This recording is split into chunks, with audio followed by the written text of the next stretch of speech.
Et guerrier, bienvenue à nouveau sur la chaîne. J'ai vu mon meilleur ami se détruire en voulant être le gentil. Il a tout donné, pardonné à tout le monde, sacrifié sa paix pour des personnes qui ne se souvenaient même pas de son nom. 3 ans plus tard, je l'ai revu. Il n'était plus brisé. Il était impitoyable. Et il m'a dit quelque chose que je n'oublierai jamais. Il a dit, le monde n'a pas changé. C'est moi qui ai changé. J'ai arrêté d'être facile à briser. Cette phrase est restée gravée en moi parce qu'au fond, j'ai réalisé que ce n'était pas seulement son histoire. C'était la mienne. Et c'est aussi la tienne. En ce moment même, il existe 2 versions de toi. La première version est celle qui explique, s'excuse, tolère et continue d'espérer que les gens changeront. Tu te plies en 4 pour être compris, respecté, aimé. Mais plus tu donnes, moins ils voient ta valeur. Puis il y a la version 2, la silencieuse, la certaine, celle qui ne discute pas, ne supplie pas, ne poursuit pas. Elle se retire simplement, sans bruit, sans culpabilité. Tu vis comme la version 1 depuis trop longtemps, et cela te détruit. Cela t'a rendu mou là où tu devrais être tranchant, gentil là où tu devrais être calculateur.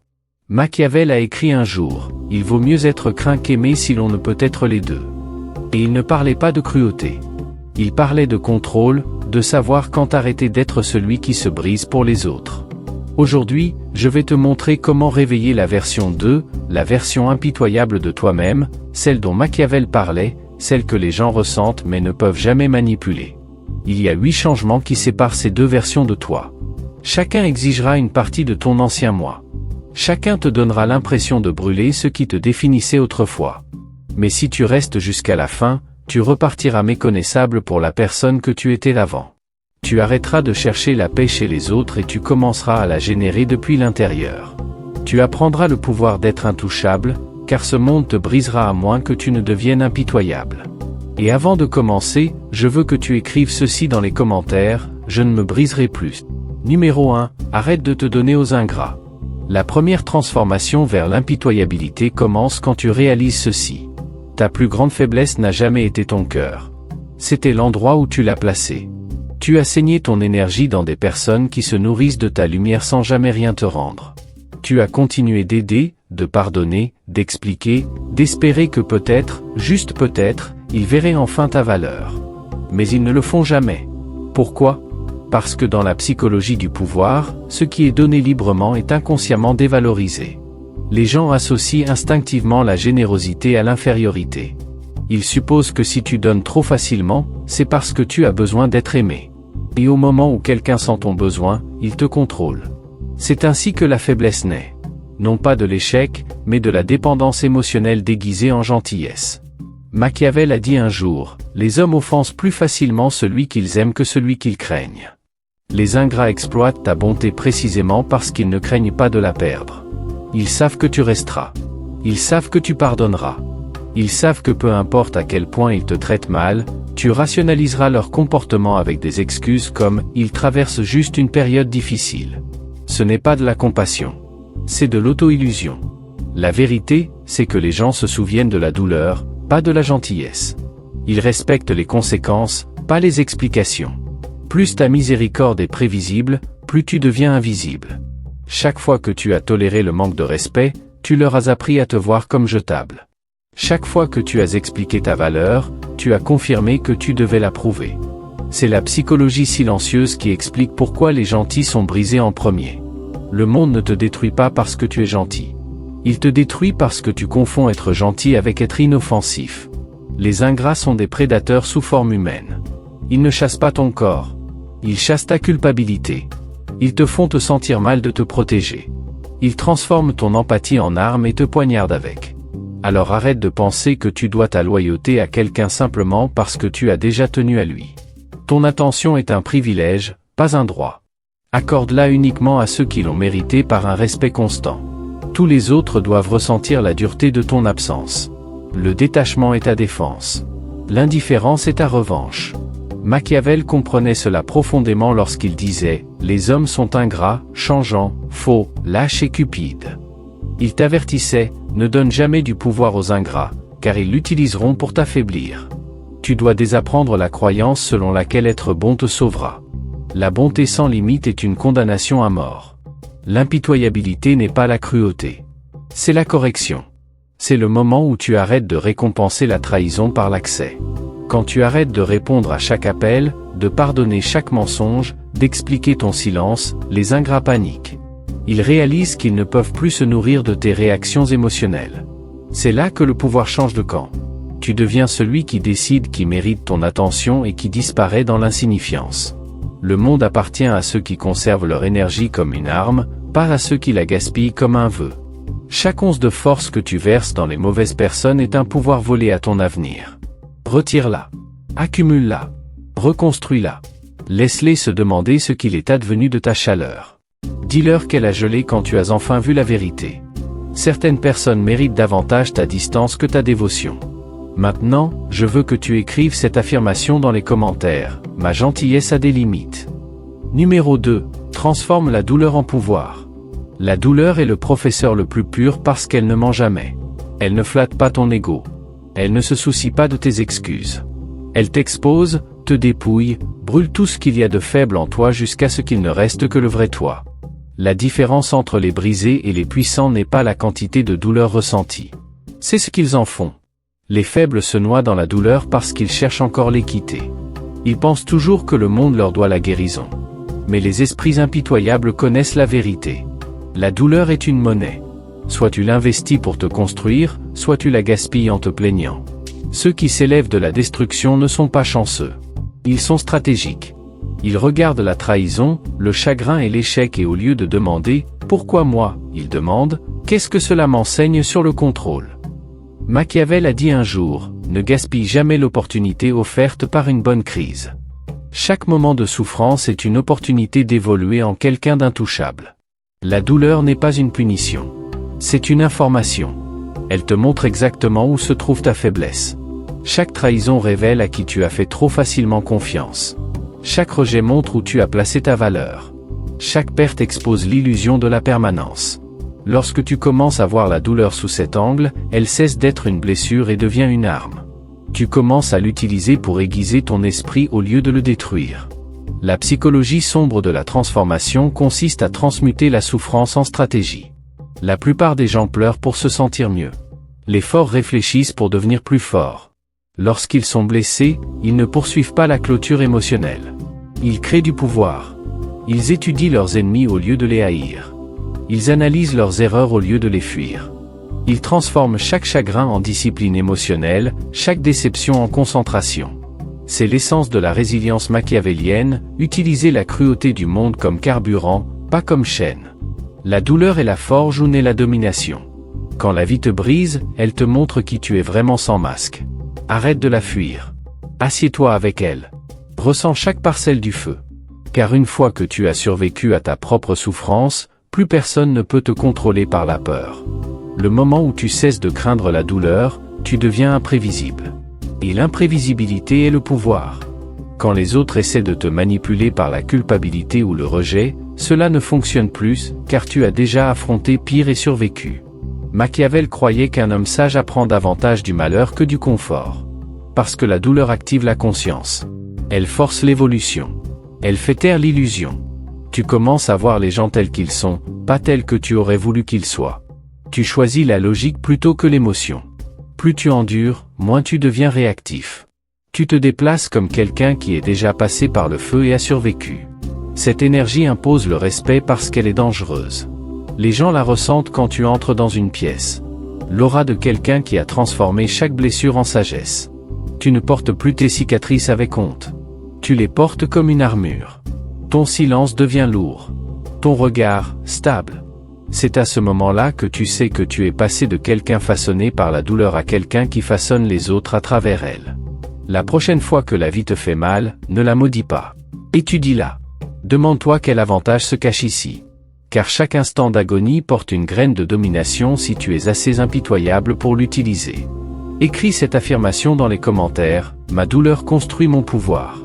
Numéro 3, tu as le besoin d'être compris. Le désir d'être compris est le piège qui maintient les esprits puissants enchaînés à la médiocrité. Tu continues de t'expliquer, en espérant que les gens verront tes intentions, ta bonté, ta vérité. Mais voici la réalité brutale, la plupart ne cherchent pas à te comprendre. Ils cherchent seulement à te classer. Ils n'écoutent pas pour comprendre. Ils écoutent pour trouver une faiblesse. Plus tu expliques, plus tu leur donnes d'informations à utiliser contre toi. En psychologie sombre, comprendre équivaut à contrôler. Quand les gens connaissent tes motivations, ils savent comment te manipuler. C'est pour cela que les impitoyables restent silencieux. Ils laissent les autres deviner, projeter, supposer, et dans cette confusion, ils restent intouchables. Machiavel a dit un jour, « Celui qui veut être obéi doit savoir commander, et pour commander, il ne faut jamais trop expliquer. » Expliquer est un acte défensif. Cela révèle que tu cherches encore la validation. Le pouvoir ne se justifie pas.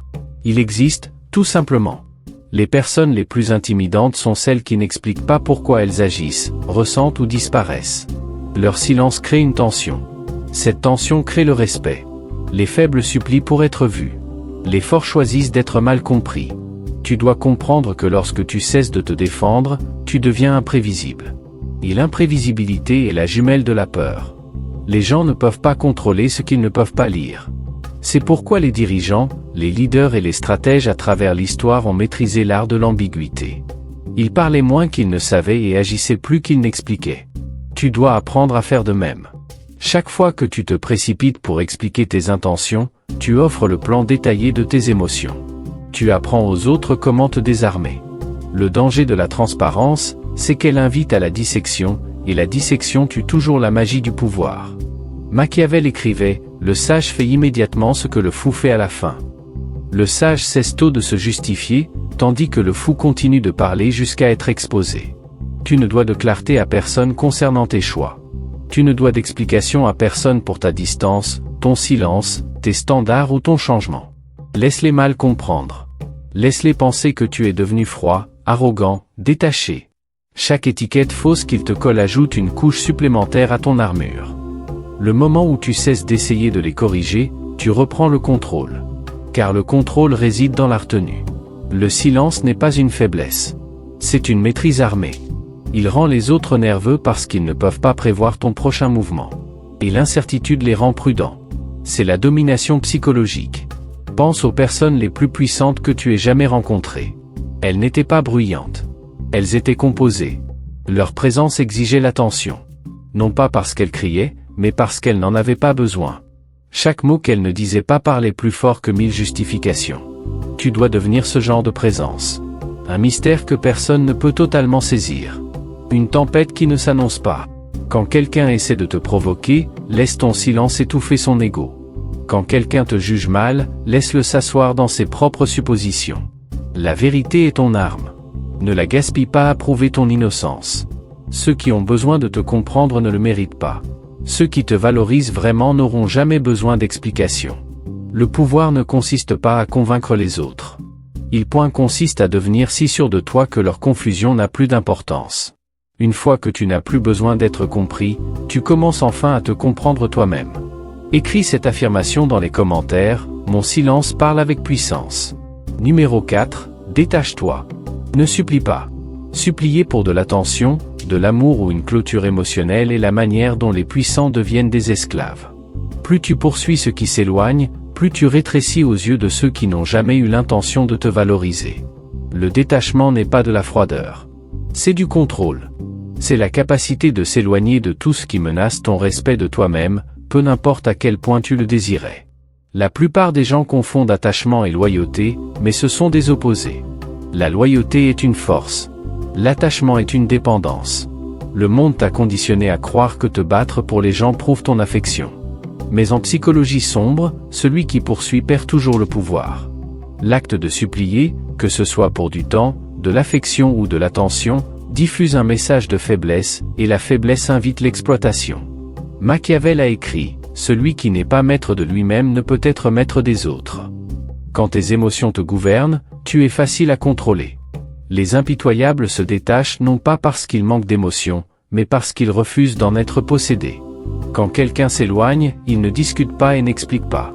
Ils observent. Quand quelqu'un les manque de respect, ils ne supplient pas. Ils disparaissent. Le silence devient leur épée. Et l'absence devient leur message. Dans un monde construit sur la manipulation émotionnelle, le détachement est la rébellion ultime. Il terrifie les manipulateurs parce qu'il tue leur source de pouvoir, ta réaction. Une fois que tu cesses de réagir, tu deviens illisible. Et quand tu es illisible, tu deviens craint. L'arme secrète des puissants n'est pas la rage. C'est l'indifférence. L'indifférence brûle plus froidement que la haine et dure plus longtemps que l'amour. Quand les gens ne peuvent plus prédire comment tu réagiras, ils perdent le contrôle sur ton esprit. C'est à ce moment que ton énergie commence à changer. Tu cesses d'être celui qui attend et tu deviens celui qui décide. Ceux qui t'ignoraient autrefois commencent à remarquer ton silence, car le silence d'une personne autrefois réactive est plus fort que n'importe quelle confrontation. Le détachement te donne une forme étrange d'autorité. L'autorité de t'éloigner du chaos tout en conservant ta paix. Machiavel croyait que le contrôle de ses émotions était le fondement de tout dirigeant prospère, car ceux qui ne peuvent pas se détacher sont condamnés à être contrôlés par ceux qui le peuvent. Il disait que les hommes sont guidés par deux impulsions principales, l'amour ou la peur. Si tu maîtrises ton attachement, tu contrôles les deux. Les impitoyables comprennent que tout le monde ne mérite pas l'accès, que chaque émotion ne mérite pas d'être exprimée, et que chaque relation ne mérite pas d'être ravivée. Tu dois apprendre à retirer ton énergie sans annonce, à fermer les portes en silence, et à faire ressentir ta distance comme une punition.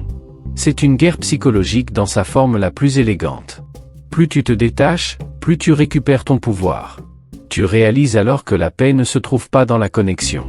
Elle se trouve dans le contrôle. La vraie force, c'est d'aimer profondément quelqu'un tout en pouvant partir instantanément s'il menace ton respect de toi-même. Le détachement ne signifie pas que tu ne t'en soucies pas. Cela signifie que tu t'en soucies correctement, de toi d'abord. Car quand tu cesses de supplier, tu cesses de saigner. Et quand tu cesses de saigner, plus personne ne peut se nourrir de toi.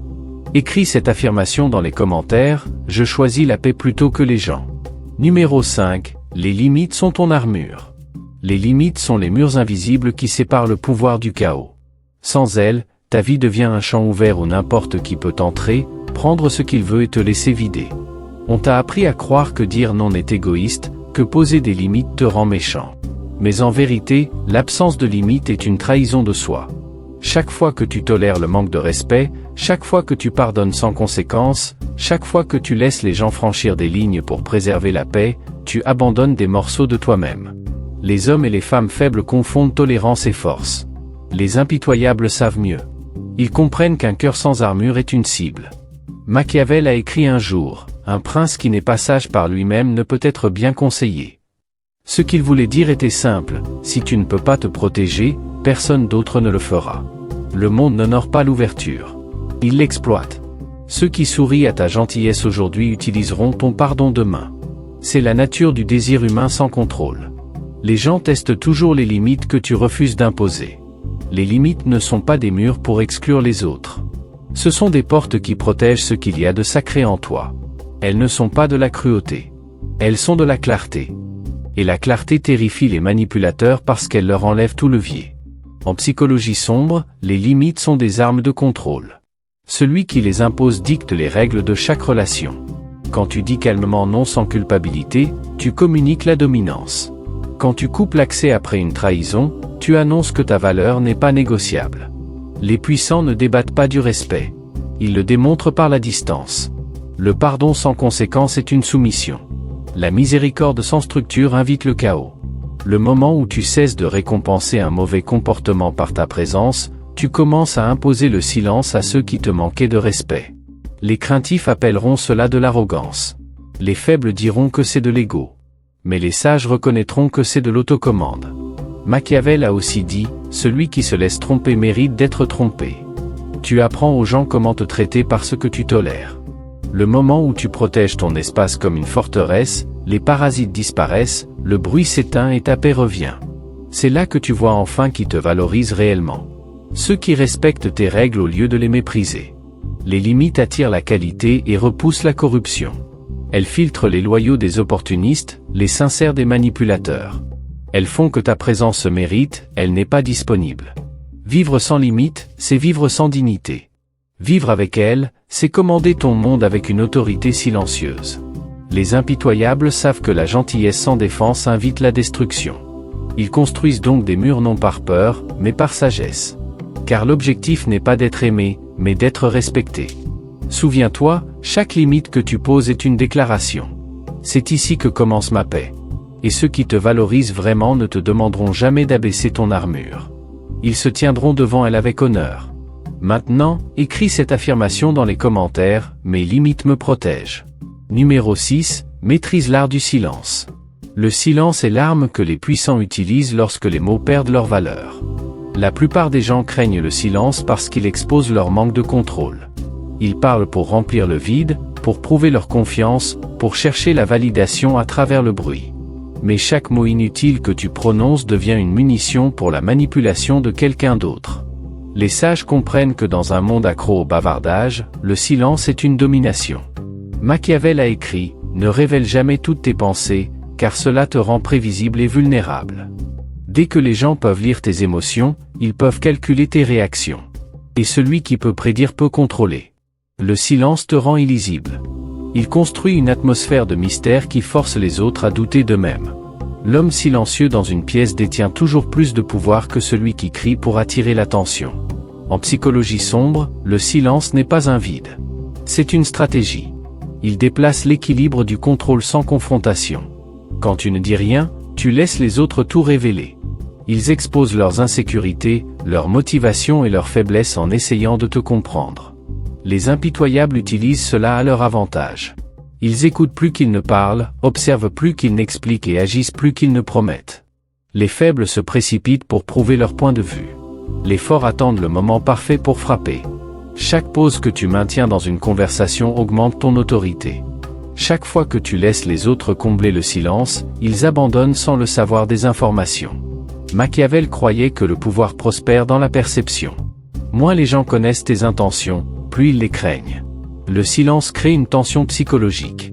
Il pousse les autres à projeter leur peur sur toi. Ils commencent à se demander ce que tu penses, ce que tu pourrais faire ensuite. Et cette incertitude te donne un contrôle invisible. C'est pourquoi le silence n'est pas une absence. C'est une présence amplifiée. Tu n'as pas besoin de crier pour être entendu. Ta retenue parle plus fort que le chaos. La personne la plus bruyante détient rarement le pouvoir. Elle le désire. Mais la personne silencieuse le possède déjà. Les dirigeants de l'histoire comprenaient cette vérité. Moins tu révèles, plus ils imaginent. Plus ils imaginent, plus ils obéissent. Tu dois apprendre à transformer ton calme en arme, à utiliser le silence comme ton langage. Quand quelqu'un t'insulte, reste silencieux et regarde-le se démanteler dans sa propre culpabilité. Quand quelqu'un te provoque, ne donne aucune réaction et laisse son désespoir l'exposer. Ton silence résonnera plus fort que n'importe quel argument. Les gens s'attendent au bruit. Ils craignent l'immobilité. Et dans l'immobilité réside le contrôle. Machiavel disait que le sage agit immédiatement là où le fou agit tardivement. Le fou se défend avec des mots. Le sage se protège avec le calme. Le moment où tu cesses d'expliquer, tu passes de l'émotionnel au stratégique. Tu arrêtes de jouer en défense et tu commences à diriger la partie. Le pouvoir ne supplie pas pour être compris. Il exige d'être ressenti. Le silence te rend imprévisible. Et l'imprévisibilité engendre le respect. Quand tu apprends à retenir ta langue, tu apprends à retenir ton pouvoir. Et dans un monde où tout le monde veut être entendu, celui qui maîtrise le silence devient impossible à vaincre. Écris cette affirmation dans les commentaires, mon silence contrôle le chaos. Numéro 7. La loyauté est une monnaie, pas un cadeau. La loyauté est l'une des forces les plus mal comprises du pouvoir. On t'a appris à la donner librement, à être loyal par principe, à rester même quand tu es maltraité. Mais Machiavel voyait la loyauté différemment. Pour lui, la loyauté n'est pas morale. Elle est transactionnelle. Les gens ne restent pas loyaux parce que tu es bon. Ils restent loyaux parce qu'ils ont quelque chose à perdre. La loyauté sans levier est une faiblesse. Elle t'expose à la trahison, à l'exploitation et à l'abandon au moment où tu deviens inutile. Machiavel écrivait « Les hommes oublient plus facilement la mort de leur père que la perte de leur héritage ». Ce qu'il voulait dire, c'est que l'intérêt gouverne le comportement humain bien plus que l'émotion. La loyauté fondée uniquement sur les sentiments s'évapore dès que les circonstances changent. Les impitoyables ne demandent pas la loyauté. Ils la structurent. Ils créent des systèmes où rester est plus bénéfique que partir, où trahir coûte plus cher que rester fidèle. C'est ainsi que le pouvoir se stabilise. En psychologie sombre, la loyauté est renforcée par la rareté, la valeur et les conséquences. Plus ta présence est difficile à remplacer, plus ta loyauté est respectée. Plus tu donnes sans condition, moins elle vaut. Quand tu es toujours disponible, toujours compréhensif, toujours prêt à pardonner, tu élimines toute incitation à te respecter. Les gens protègent ce qu'ils doivent mériter.